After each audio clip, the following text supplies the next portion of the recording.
I think we are live. I see quite many people are already online, and we are waiting for quite many more. So I will give people a small minute to get into the webinar. But welcome to everyone. My name is Amund Fjeldstad. I'm in my office in Oslo in Norway.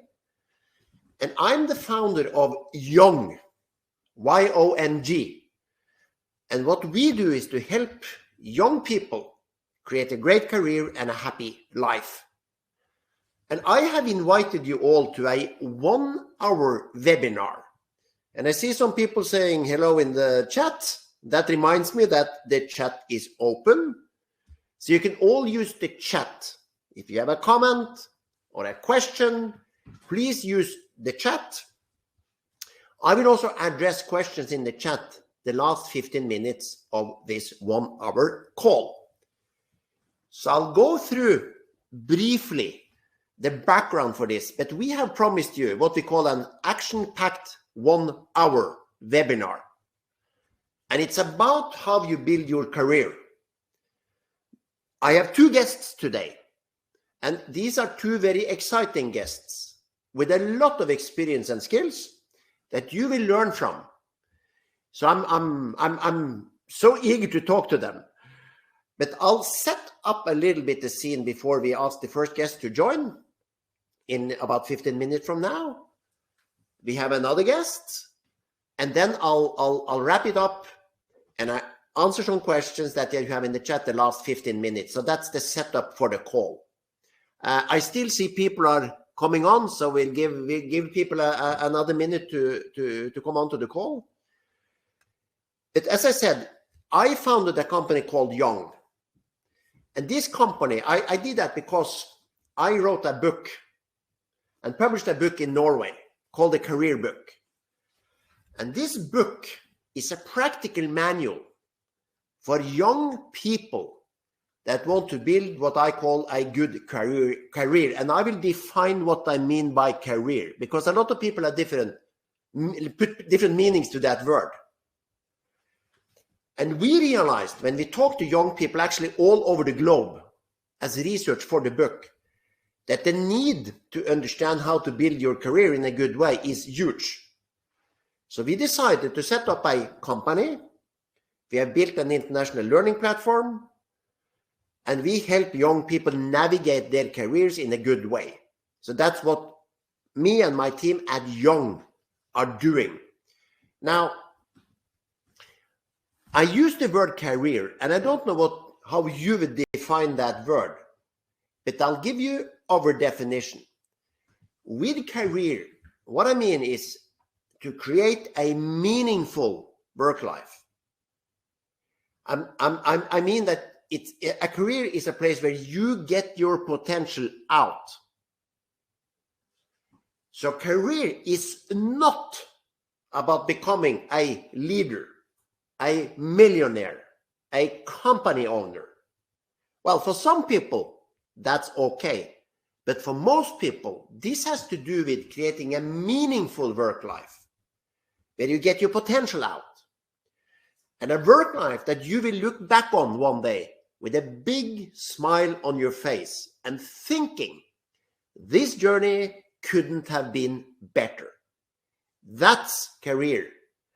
So a lot of young people, and by the way, when I wrote my book, this book saying it's everything you need to know to build the career you like for you between 20 and 34. Now, we don't age discriminate, especially on this call. It's no age on this call, this meeting today. But the point is that it's meant for people early in their career. Exactly the same things work when you're more mature in your career, but maybe it's even more important early, okay? One person is saying, what's the book's name in English? The answer is, it has no name yet because we are translating the book as we speak. So relatively soon, this book will be available in English as well. Now, first 1/3 of the career is our main target audience at Yong. But the way we have built our content to help people like yourself develop a great career, a great work life, it's in 4 stages.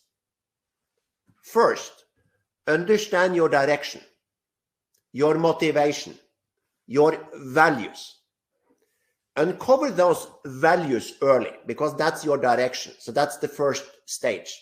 Second stage, get the right job in line with those values. So that's getting the right job. And that means, of course, finding the job, applying for the job interviews, etc., etc. And the third stage is today's webinar. And this stage is about having a job and doing it well. So now it's very much navigating the early stages of your career. And this is what we're going to talk about today. The final stage is taking the next step, influencing other people, maybe becoming a leader. And that topic we cover tomorrow, because we have the last of these 4 one-hour sessions tomorrow. So you can listen into that one as well. But today is, how do you do a great job or a good job? And how can you be noticed? And what I mean by notice is that no matter how ambitious you are in your career, you would like opportunities to come your way. So the question is, what do you do to make that happen? And these 4 stages is a timeline, sort of from 20 to sort of to 34. But I turn that timeline into a circle. It's a continuous process. So through your career, through your work life, you have to think about this on a continuous basis. What is my values? What's a good direction for me? How do I work in line with those values? How do I then do it well? And how do I take a next step and influence other people? It's a continuous process. So even if we talk about young people, it's for everyone in a way, but maybe more important when you're young. So that's very much the setup. I had what I call a wonderful career. Well, I actually still have one. It's not over yet. I had an international leadership career. And that's not to say that is the thing you should do. But I'm talking about it not because what I did, but because what I did meant to me. So it's back to the values again.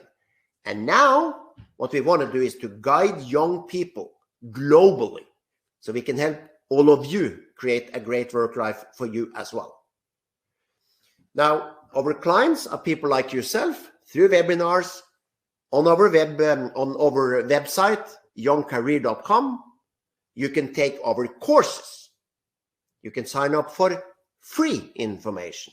You can take courses if you really want to go deeper and learn what we're talking about.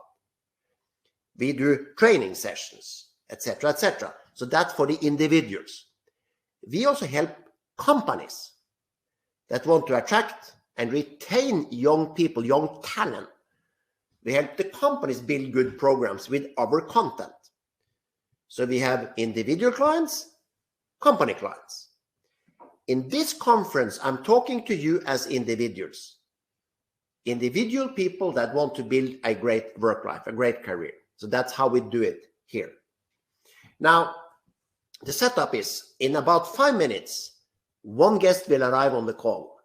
And it's a very exciting person. And I will ask him many questions because he's super skilled.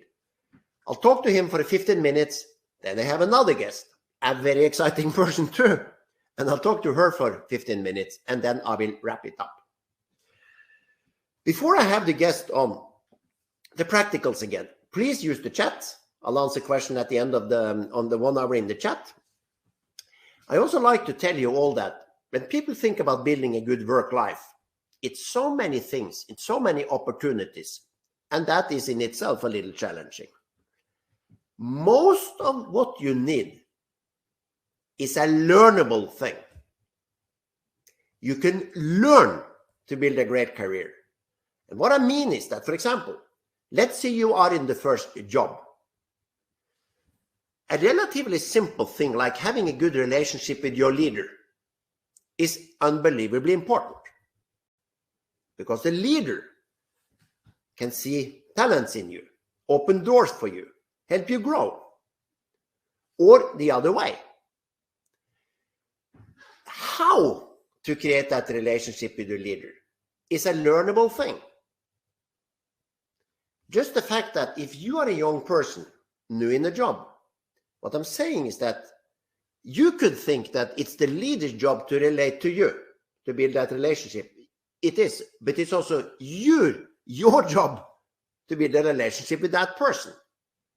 So you need to take a little ownership too. And then it's certain things you can do, which are smart to do. And there are other things to do, which is not so smart to do. It's learnable. So a lot of people think this is only about talent or luck or coincidences. Yeah, it's an element of that, or skill, of course. You know something. Yes, but you can also learn to build this great work life. And when I meet people in their 40s, 50s, 60s, some people have sparks in their eyes. They're energetic people. They're happy people. And they manage usually to create what I call is a great work life. For example, based on doing things that mean something to them, back to being meaningful again. So a lot of this is learnable. It's a learnable thing. And I like to talk about career guidance as career education, not career advice. Because this is not about getting some advice early in your career and then everything works well. Your work life is a 40-year journey. 40 years. And few people have thought about that. 40 years. Make sure these are good 40 years. And that's what we're going to help you create. So it's learnable. It's many opportunities. It's challenging. But there are ways to learn to actually build this great work life that we are all after. So that's very much the setup for this session. I will have two guests. I will ask them many questions because I know they have a lot to offer and a lot of information to give you that can help you build your good work life, your good career. And speaking about it, I think we'll let the first guest in. We are live, by the way. So this is not recorded. We are live, and you never know how technology works, but that's the cool thing. And Anders has knocked on the door. I will open the door, and if technology works, soon my first guest is arriving. And again, if you have questions, please just throw them into the chat. I mentioned like our website. We will put that link in at the end of the session. We have a Discord channel. If people want to talk about what they learned today after this webinar, we will put that link in as well. And now I see someone is arriving here in my office. Let's see if technology works. This is always exciting. Anders, can you hear me? Oh, yes, I can hear you. Can you hear me? I can hear, I can see. Welcome. Thank you. Nice to meet you. Where are you based? I'm in Paris. You are in Paris? Yes. So Paris, Norway, and many, many countries in Europe. It's cool. Yeah, so I'm Danish, based in Paris, mainly work in English most of the time. Yeah. So yeah, quite the European. Yeah. Listen, I'm first of all, thanks a lot for coming. You are a very knowledgeable person, and I know that what you will share will mean a lot to people. We have quite many people on now, but we will for sure share this information with hopefully thousands later. So again, thanks so much. You know, I have 100 questions, but we only have 15 minutes. So we have to, let's go straight to the point. Why don't you say some few words about yourself and what you do? So I graduated from business schools, first at the CBS in Copenhagen. So some of the more cutting edge advanced studies in CBS at that time. So after that bachelor, I continued my studies internationally in a French business school, but it was located in the UK, in Spain, in France. So basically graduated with a master's degree in business, being fluent in 4 languages, which was very convenient And of course, when you graduate, all the schools tell you, and companies are going to be waiting for you when you come out of here. They're going to hire you straight away. That never happened. Nobody was ever waiting. I searched for jobs. I didn't get responses. So when you talk about career and meaningfulness, I think there's also struggle. There's fight. Yes. And so I'm well into my career, quite advanced. I've done a lot of things. I basically, my studies ended in France, so I stayed here. And this was when the internet arrived. And whereas, during my youth and during my high school and during my studies as well, almost until the end, I had no clue what I wanted to do in life. I remember we had a finance teacher during my business studies, and he said, "Oh, you're a smart guy. You will make millions in finance." And I was like, I don't like finance. I don't agree with the principles. I don't want to do that. And basically, maybe that's why nobody waited for me at the exit of the school as well. Yes. But when the internet came around, what I saw there was disruption. And this was very early on. This was back in the 90s. And I just felt that was the train that I had to catch. Yes. And basically straight out of business school, I tried to, set up activities, work in that area. There wasn't anything. This was before the first internet boom, basically. Yes. So and this made me eventually that is why I am today sort of an internet veteran, digital marketing veteran, internet pioneer, built several companies and worked also in big groups along the way. And I joined to hear what your definition of career, and I like that. Okay, good.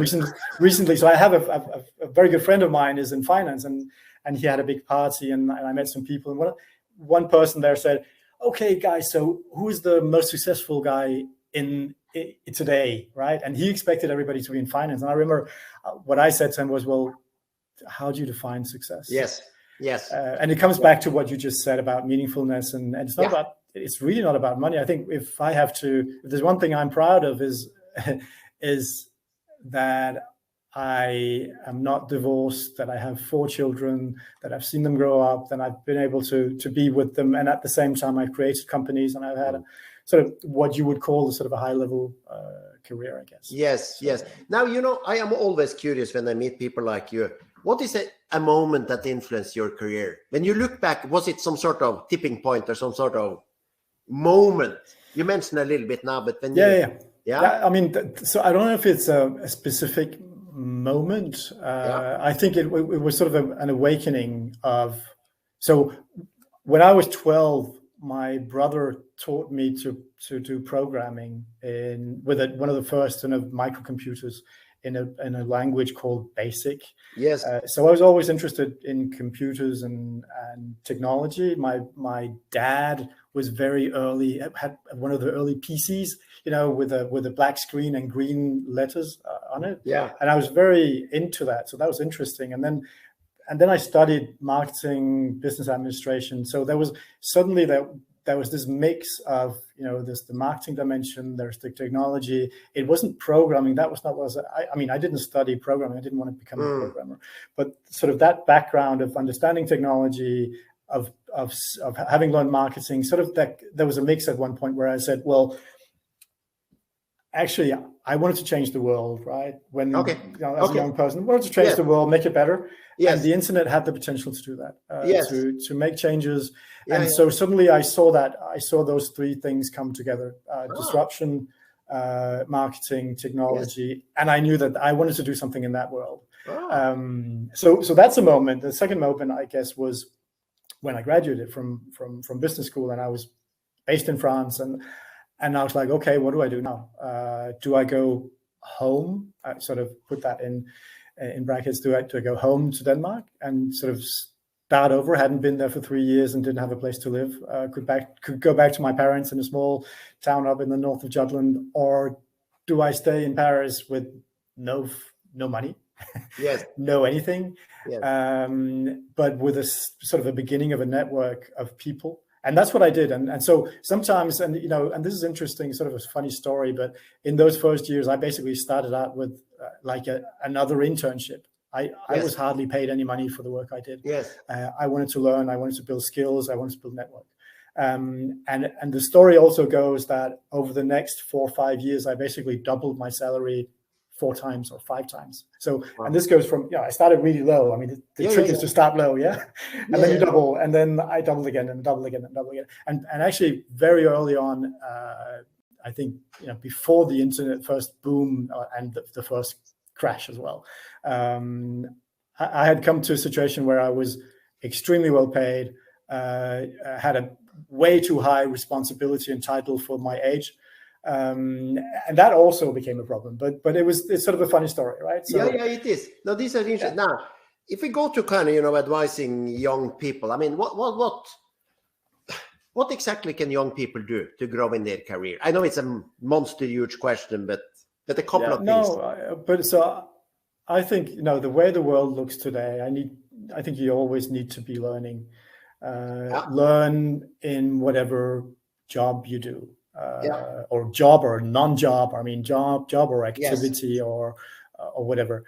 So that's the first thing. Always learn. I mean, if you're in a job and you're well paid and you have a nice title, but you're not learning anything.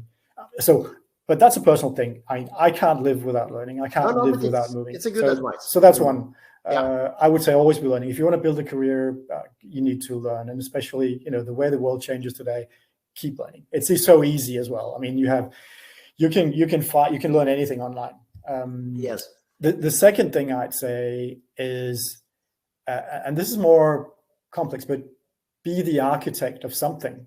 So I've created companies, and that's sort of. I'm not saying create a company. I'm just saying, in your job or your work or whatever you do, be the architect of something that you can say, I built this, or I'm building this. Because you're putting your mark on things, and you're learning to manage and to evolve. Yes. And then the last thing, and I was one of the first 100,000 people on LinkedIn, and that is where I play. Expand your network, build your network, and building your network is not like just connect with anybody. It is connecting, again, the word you use, meaningfully. Yes. Connect with people that you enjoy exchanging with, that you learn from, and also that somehow can open doors for your career, and also think about also the two-way thing there. If you can help people, they will help you in the future as well. Oh, these are brilliant points. What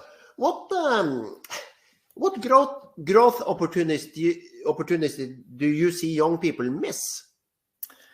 I think so. There's a key word. So, and this is quite recent. I think younger people have less patience than maybe my generation. They want to move on straight away. It's I think you have to have passed that. You have to learn enough, and then you have to have gone all through some trouble as well. I think if you don't, if you give up, it's not. So the word's not giving up, but if you choose another opportunity because it's getting a little bit too hard, you're not learning enough. I think the best times to learn in a career is when you're having a hard time. And I've had a lot of hard time, so I've learned a lot. No, but I think you have a brilliant point. I mean, and you're actually saying you can actually miss an opportunity if you don't do that, because it's a brilliant, I think so. Sometimes you have to stick around. Sometimes you feel like, oh, I'm fed up with this or these people and these and this reporting and this way of working, and I'm fed up with it. But I mean, if you can turn that into constructive creative energy as well, and you can try to help a business come through that, because any business that you're working in where you're frustrated is basically losing opportunity as well. So if you can actually turn this around and help, the bigger the company, the harder the elephant is to turn, right? But but you can always put a little bit in there. Sometimes you can get exhausted from it, and maybe you need to stop or move or change. But in many cases, you can contribute to improving a business just because you're sticking to it and trying to do your best. And you will get a lot more recognition and acknowledgement from doing that than from zapping to a better looking title, better paid job where you're basically doing the same thing. I think this is brilliant piece of advice. Is it any limit for young people? I mean, when it comes to growth, really, or? Yeah, there are limits. I mean, if you try to move too fast, so we've seen this a lot in digital media. In digital media, there is a lack of competent people. Yes. So typically, there's a lot of headhunters chasing talent. So whenever there is a talent, they typically move them up the ladder. And very quickly they come above their skill sets, and that is very, very dangerous because it's frustrating, and it can end the career, or it can actually pause a career because you're not moving anymore. You can't move forward anymore, and you're actually unhappy because you're not fulfilling the objectives of the position that you're working in. Oh, these are good points. Now, as a final question, I mean, you have given many good advices. If it's kind of one you want to leave people with, I mean, if a young person asks you about one concrete career advice, I mean, what would you pick? What would it be? Yeah, so I think, going back to this question of patience, I think if you want to achieve something, I think you have to fight for it. The more you fight for something, the more satisfying it can be to achieve it. Yes. And I think so again, the patience thing, I think what I see, and maybe I'm wrong, but I sort of get a feeling that a lot of young people feel that they're entitled to something, which they're not. I mean, your skills don't earn your salary, your results do. And I think if you can find your value, what you can bring into a company, that is where the key to success is, I guess, both for yourself and also for the company that you're working for. So, no, I think this is, but we're talking about pretty advanced stuff because you have a skill, you're right, but that is just the beginning. What you are after is to showing some value from that skill. Yeah. And that may take some struggle and you may have a little hard time to do that, but go and do it because this is where you will grow as well. That's what I'm hearing. Absolutely. That's the behavioral learning that you need to go through as well. I mean, skills are not enough. I mean, you need to be able to apply them. You need to be able to make an organization move. And that is sort of the architecture and getting things going. So I think that's very important. Yes.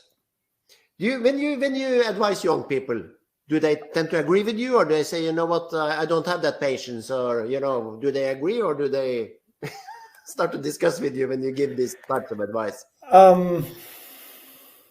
So I don't often give that advice. Okay. I mean, I don't often discuss with young people about this. But whenever somebody asks me, I'll give them, whatever advice I have. I have young.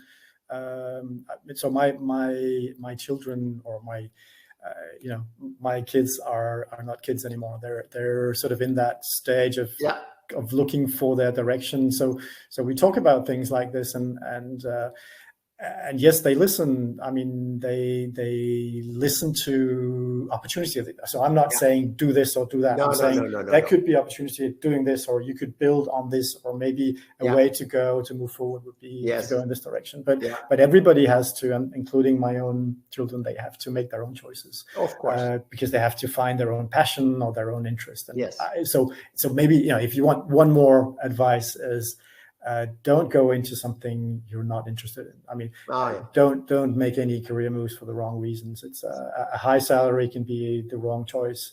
There isn't sort of any easy wins from my experience. So sometimes the longer and more complex route is the right one to make it meaningful and to make to make you feel good with what you're doing and happy and always evolving. You know what? This has been absolutely amazing. I have many more questions, but the time is out, But hopefully we can do this again and again. Thank you, because what you say will mean things for people. Because I think young people early in their career, they need guidance from people that actually have been through this. So thanks so much. You're welcome. Okay. Hope it's useful. Thank you. Bye. Bye-bye. And then I have a new guest coming. And if it all works, she's soon online with us as well. I think Anders had a couple of very interesting points there. And especially this thing, which is the difference between your skill and the value from that skill. You can be a fantastic engineer, but it has to mean something to someone as well. And now I think I already have my next guest. Svitlana, can you hear me? Hi, Amund. Great to be here. Thank you very much for inviting. Oh, it's great to have you. You know, I cannot see you. Let's see if we can fix it. How about now? You fixed it. Excellent. Fantastic. Fantastic. It's working. Brilliant. You know, did you listen to Anders? I have. Yeah. And quite a few really useful points of advice from him. I really like the concept of career architecture and making sure there's patience, not chasing high salary, really thinking about how you can design your professional experience. So it's really about you, not necessarily about some trends or misleading motivations. Yes, I very much enjoyed that. No, I enjoyed it too. Now we're going to talk a little more specific about the tech world. But you know, I'll start again with you. So a few words about yourself and what you do. That would be wonderful. Sure. I'm the managing director of a company called Skein Group. For the last 12 years, we've created and grew a large number of technology projects. I've hired, by the last count, almost 300 people over the course of the years. So it's been a great growth experience for me as well as I hope for the company.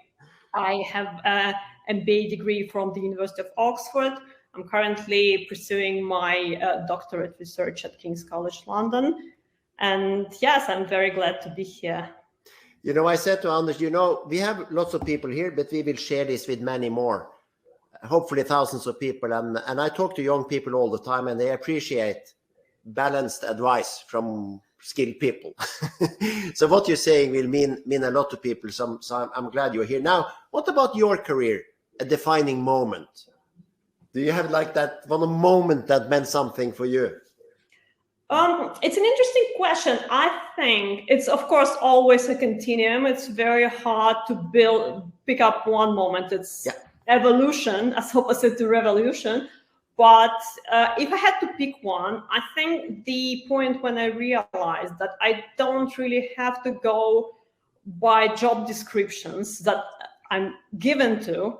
It's really about down to me how I define my role and the value I bring to the world and what I'm doing. And I think at that point, like everything went into its places. Oh. And I think it's really easy when you start thinking this way and really, seeing what resources do you have available? What do you need to build something? What are you missing? Both from the point of view of creating a company or a technology, but it's also about your career decisions. Because what you really can do is to analyze what it is you want to do, ideally create your own job description, and then go and find people in your network or connections of connections who know a bit more about it, or who can offer you advice, or can offer you a position that leads to your ideal job description. So I would say that's very important. No, this is wonderful to be, but a lot of young people are shy and a little nervous maybe to reach out like that. I mean, should they be shy and nervous, or should they just go for it? Or should they not be afraid of, trying to construct their own world, as you say? I mean, I like that concept, but it sounds a little, you need to be a little brave to do it. What advice do you have to people that feel a little shy and they're not sure they want to do this? It's okay to be shy. It's more than okay to be nervous. It's a good thing. Yes.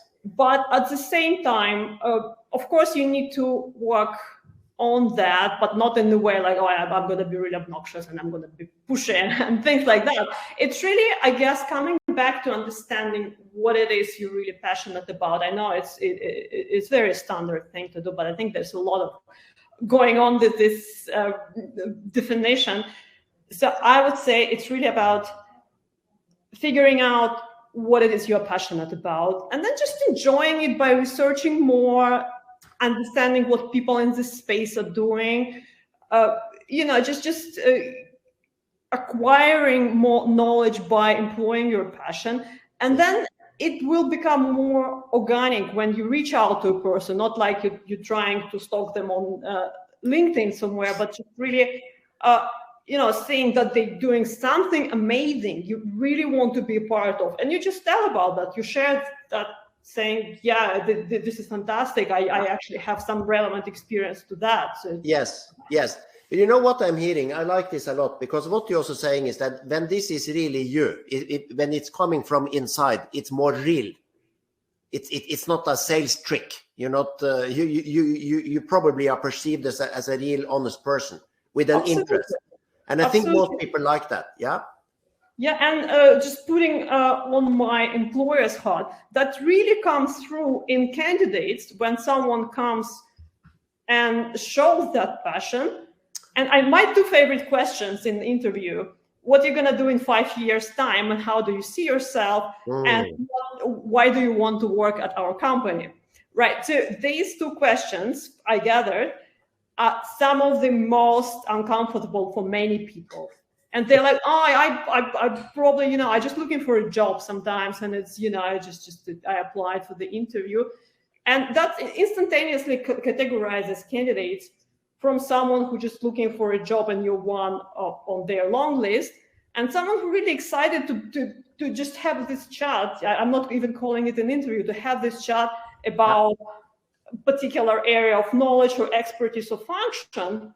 And as an employer, that's the type of people I want to work with. I want to share this passion. Yes. Now, if you go to the technology industry, to me, that industry is a fast-growing industry. It's a lot of opportunities in that industry. Now, what would you say is the good side about that? And what would you say is maybe the challenging side of that? Because it's always two sides of the coin. I mean, what would you say is the great thing about that industry? Well, I think, of course, as you say, there's always good and bad things in any phenomena. And here, when we see a lot of hype and a lot of popularity of tech jobs, sometimes people who don't know exactly what they want to do, perhaps early in their career, they will say, okay, I'm going into technology because it's well paid and it's like everyone wants to do that. And that's in that respect, I think a little bit similar to investment banking 20 years ago, or consulting or other jobs where probably a lot of money can be made and people just go there because, that's the best job. That's what I'm going to do. So that's, I guess it's a drop. And another thing could be worthwhile remembering, that technology doesn't necessarily mean software development. You don't have to write code, and you don't have to change your preferences and going into software development or software testing just because it's big and sexy and it's interesting and everyone wants to do that. You still can be part of a technology field and a technology company by doing what you like, but applying it within the context of those organizations. So if you're good with languages, you can go and do project management or project delivery at an international company. If you speak German, for example, very valuable. You don't have to have almost any technical skills, but if you speak the language and you can conduct professional relationships, you can enter a entry-level job within a technology company as project delivery person. And similarly, there's so many aspects in technology companies that could be relevant to almost anyone who enter the field. But you're coming back to, let's call it again, passion. I know it's a little overused word, but it's still a very good word. And you're saying again, do it for the right reasons. And then you can find opportunities almost everywhere, but for sure in tech, because it's a big industry. But do it for the right reasons. Now, do you see opportunities that young people miss in the tech industry? Could they have done more there, or could it be things there that I don't see, so they miss opportunities in that industry? Yes, of course. So as I mentioned, type of project delivery, user research, analytics role, business analytics roles are really important, because the bottom line of any technology is how that improves the situation of a user or a company. So it's really all about improving things with technology as a tool. So they need to understand the customer, deliver the solution, project manage it, understand what the business aspect of that. Yeah. One of the things that surprised me a lot is the fact that many people who work in all kind of companies, not necessarily technology, but they also does, on the global scale, what partners it has, what impact it delivers to the world, what are different implications of business strategy. I think it's definitely helpful for anyone, even if it's a junior accountant, right? Well, accountant probably not a good example, but someone who does kind of an entry-level job, but really to understand why does the company exist. It's not about writing code. It's not about putting one piece of paper to another pile. It's just really putting in context, why am I here, how I deliver end result. Yeah, I couldn't agree more, because when you see that, you can also deliver more value because you connect it to something bigger. Why do people miss this? Is it lack of interest? Is it lack of curiosity? Why do people miss this point? Well, I don't think it's not a negative thing. I think it's completely natural for someone who just start their career. Of course, it's very often difficult to understand. Yes. Because there's so many aspects, and it really requires, I guess, some experience, some alertness, interest to figure out what's going on almost. So yeah. I would say if younger people who don't feel very confident about their career and what to do and what the skills they have, I would advise just go ahead and try things. Yes. Just experiment, learn, understand. And I'm sure in a couple of years, the result will be that they will better understand themselves in terms of what they like, but also the market they are trading in. Yeah. But what we're also saying is that when you start to understand the bigger picture, you also have an advantage, because it's not natural to do it, especially early, because you haven't learned to do it. So now, again, I said to Anders, and if you want to give kind of one career advice to young people, if you try to compile it into one thing, what would your advice be? Okay, so if it's only one, yes. I would probably expand on Andres' concept of career architecture and discovery of yourself within that. And my advice would be probably a bit counterintuitive.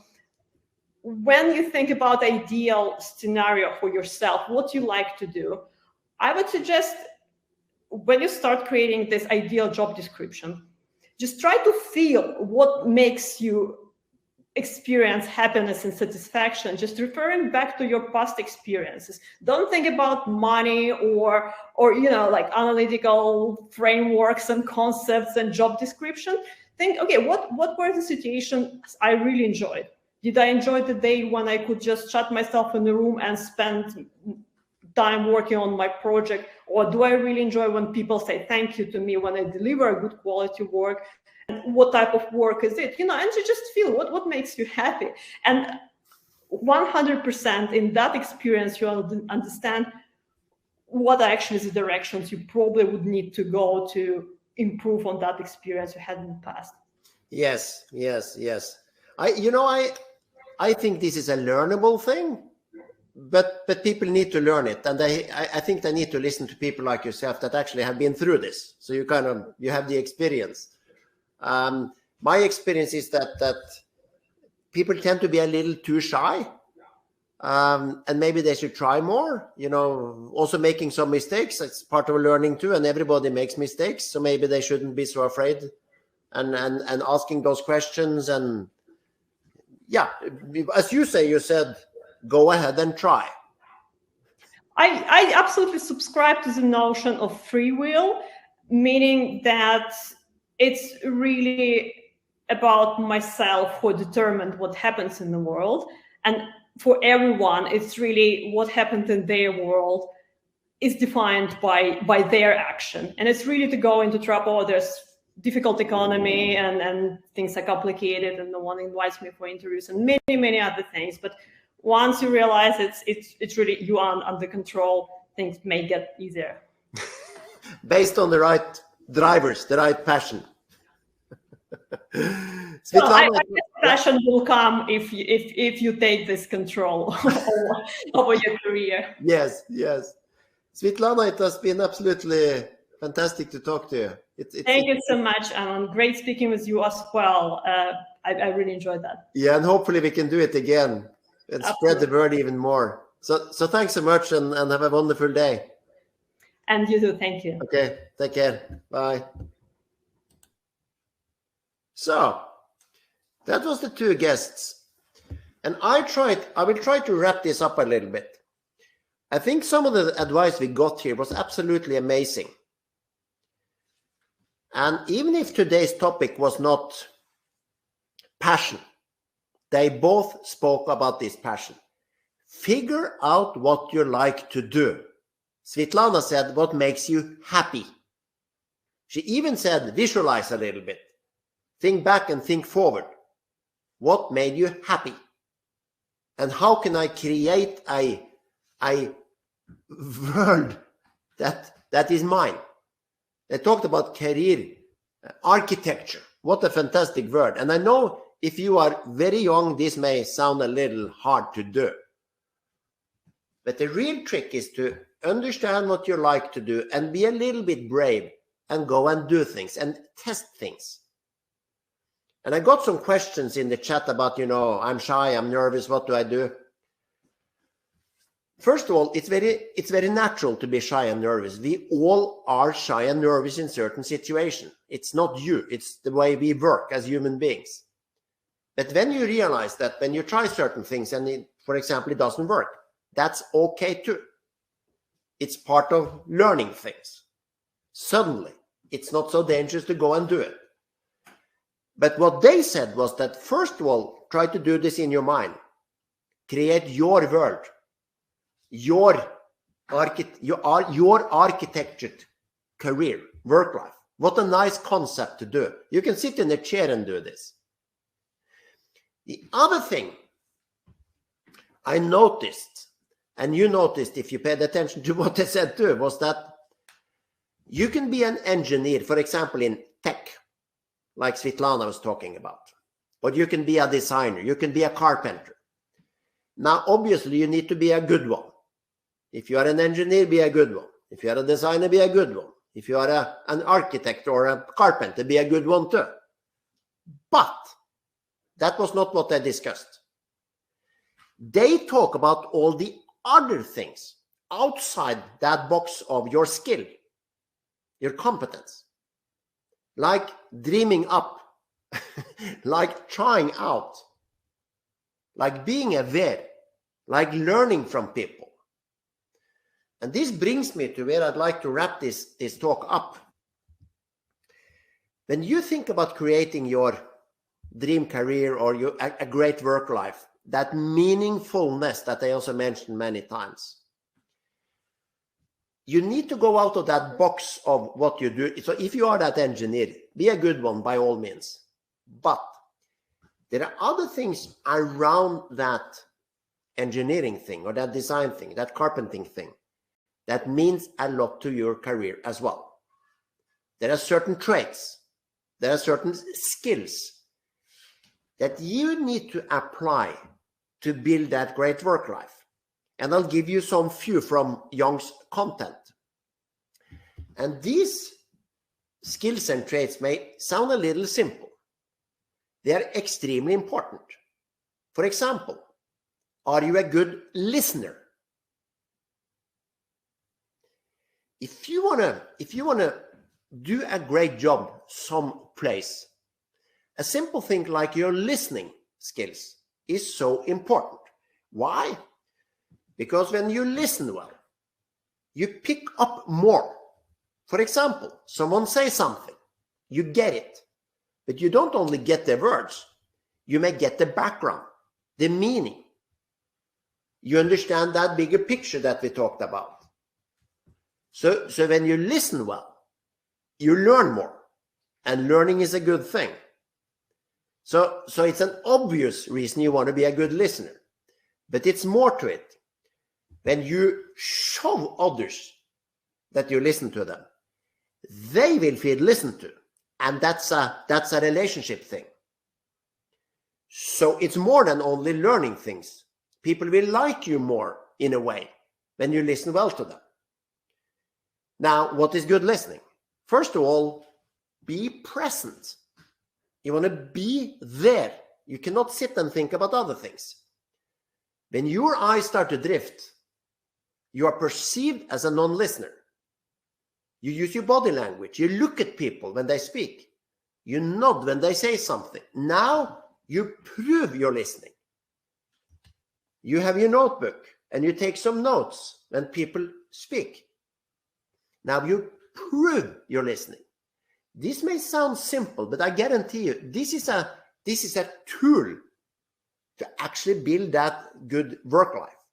Good listening, for example. Do you double check that you understood?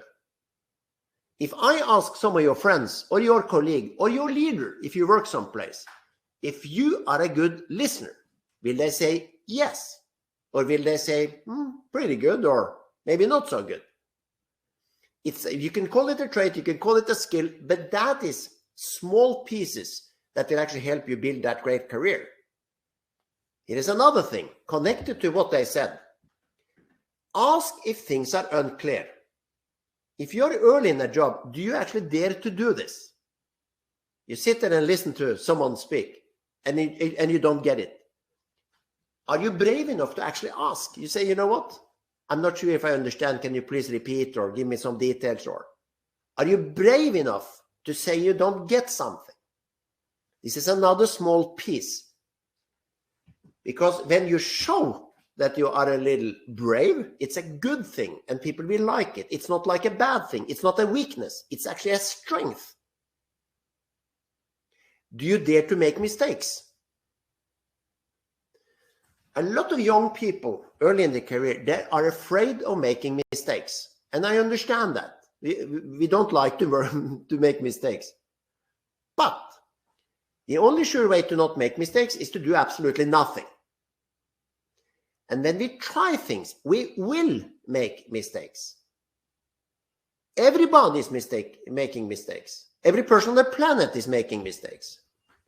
So if you sit there and think, it's important for me not to make mistakes, you're thinking the wrong way. It's impossible. If you work for a company, the top director of that company is making mistakes every day. Everybody is making mistakes. So my advice is to learn to do them. Don't be afraid of making mistakes. Because back to what they both said, that's learning. Anders said, it's when you struggle, you learn the most. And when you struggle, you make mistakes as well. So this is another small element that you need to actually have. Another small thing, spread positive energy. If you work someplace, it's so many problems around in different workplaces. Of course they are. It's good things, it's some problems. The people that manage to stay positive, even the harder days, will always be seen as good colleagues and good leaders for that matter. And it's not about pretending it's not problems. It's to have what I call positive stamina, to believe that this is a problem we can solve. It's about those small things like opening the window to get some fresh air in, or to go and buy some ice creams to your colleagues. This may sound like small things. These are very important things. And it has nothing to do with you as an engineer or a designer or a carpenter.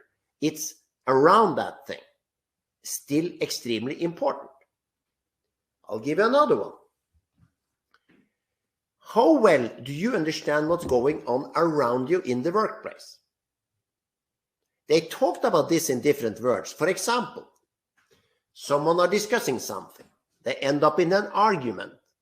the leaders are talking about some strategy or some long-term things, do you actually catch this? Do you open your vision? Do you look around yourself, not only in your small box? Because this is another way of learning things, like Anders said. For example, I learned because I worked for this big company. We had all kind of meetings every day. And not all these meetings were very positive. To be honest with you, some of these meetings were boring, really boring meetings. And I caught myself walking out of these meetings saying to a colleague, what a terrible meeting. And he or she said, yeah, terrible meeting, terrible meeting. Now, if you walk out of a meeting and saying things are terrible, instead of saying, I learned something. So what I started to do in bad meetings, I said to myself, what can I learn from this? What happened that made the meeting so bad? It started so well, and then it went in a bad direction. What was it? I said to myself, you know what? If I was leading the meeting, what would I do differently? Now I can go out of a meeting with learning. So when other people go out of the meeting saying this was terrible, I say it's pretty good because I learned something. And the trick here is to do this consciously, to actually ask yourself these questions like, what did I learn? And one person is saying in the chat, how do I work on positive attitude? Do you have few small steps? It's a brilliant question. How do we work on our positive attitude? The simplest way to actually do that is what I just said. You ask yourself some clever questions. So for example, I sit in this meeting. It's a bad meeting, and it is a bad meeting. In my notebook, I have a question. Something like, what did I learn from this meeting? I force myself to ask myself that question, and I force myself to answer that question. And now I go in a positive direction. And you can do this in general with your positive attitude. So you can say, you run into a problem. You can ask yourself, what is good with this? The brain is sometimes very simple. You ask the brain a question. The brain tries to come up with an answer to the question. So even if the situation is bad, you can still find something good, like learning, for example, or a new opportunity, something. And I think that if you all can try to look for good things in the hard things, this is one way, both to become a little more positive, but to get more learning out of things, which again, they both said is so important. So again, if you go to yongcareer.com, we have a lot of advice there on things like this. It's free advice, or you can take our courses to learn this. We have courses, for example, on things like positive attitude or self-confidence and things like that. So please check that out. And again, it's a learnable thing. If I'm stuck in one direction, I can learn to go in another direction. So I can learn to work on my positive attitude. And it's not to pretend we don't have problems. It's just how we handle these problems. And the positive attitude will help us handle these problems in a good way.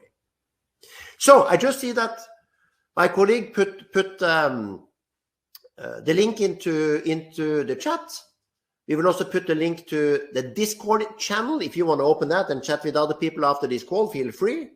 Please go to our web, sign up for the free membership. And if you want to learn more, because this is about learning, try our courses, because the whole book is in there. And it's those 4 stages, and you can pick what works for you. Quick reminder, we have one meeting tomorrow as well. And then we will take the final stage of career building, the next step, the influencing other people, thinking about becoming a leader.